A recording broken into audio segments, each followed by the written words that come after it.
দাবি করছি আজকের এই সমাবেশ থেকে।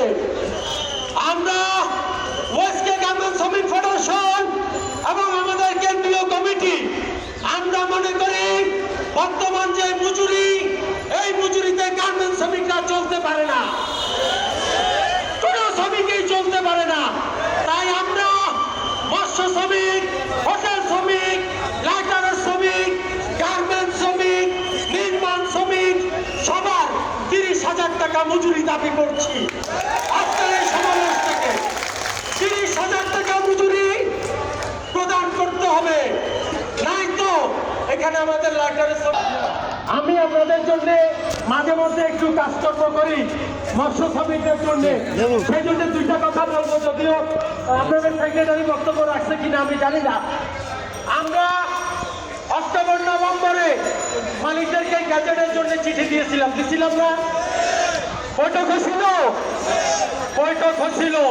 বৈঠকে মালিকরা ওয়াদা করেছে, চুক্তিবদ্ধ করেছে আপনাদের গ্যাজেট বাস্তবায়ন করবে, কিন্তু গ্যাজেট কি বাস্তবায়ন হয়েছে?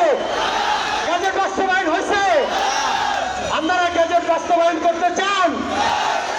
একইভাবে আমি আমার গার্মেন্টস শ্রমিক ভাইদের জন্য বলবো, বোনদের জন্য বলবো, ঘরে বসে থাকলে দাবি আদায় হবে না, রাজপথে থাকতে হবে। রাজপথে রক্ত দিয়ে আন্দোলন করে দাবি আদায় করতে হবে। তাই আগামী দিনে, এটা মে মাসটা, মের পরে কি মাস?